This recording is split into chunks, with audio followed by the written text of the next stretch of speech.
Good afternoon friend. এই দেখো আজকেও আমি চলে এলাম আজকের আমার রান্নার রেসিপি নিয়ে। দেখো আজকে আমি কলমি শাক রান্না করব।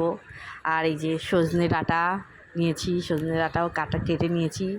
কলমি শাকও কাটা হয়ে গেছে, কলমি শাকটা একটু বড় বড় কাটা হয়েছে। আর এই দেখো এগুলো সব কাটবো এখন। উচ্ছে, গাজর, বুঝতে পারছো কী রান্না করব? দেখে বলো তো কী রান্না করব। এইসব দেখে বেগুন টেগুন, পেঁপে, মিষ্টি আলু, এই উচ্ছে, আজকে শুক্তো রান্না করব, দেখে তোমরা বুঝেই গেছো। আর এই হচ্ছে থানকুনি পাতা, এটা আমি বড়া করব, থানকুনি পাতার বড়া।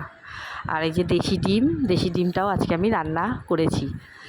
তো আজকে ডিমটা শুধু পেঁয়াজ, আদা, রসুন, টমেটো দিয়েই করেছি, কোনো আলু দিইনি। তো এই দেখো আমার থানকুনি পাতাটা বাছা হয়ে গেছে।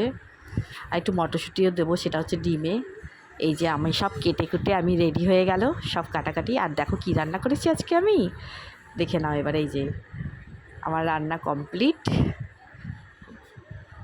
থানকুনি পাতার বড়া, ডিম, শাক, আর এই হচ্ছে শুক্তো।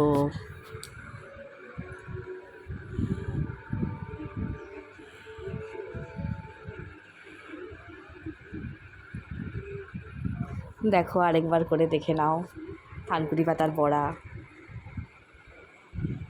শাক, কলমির শাক, শুক্তো,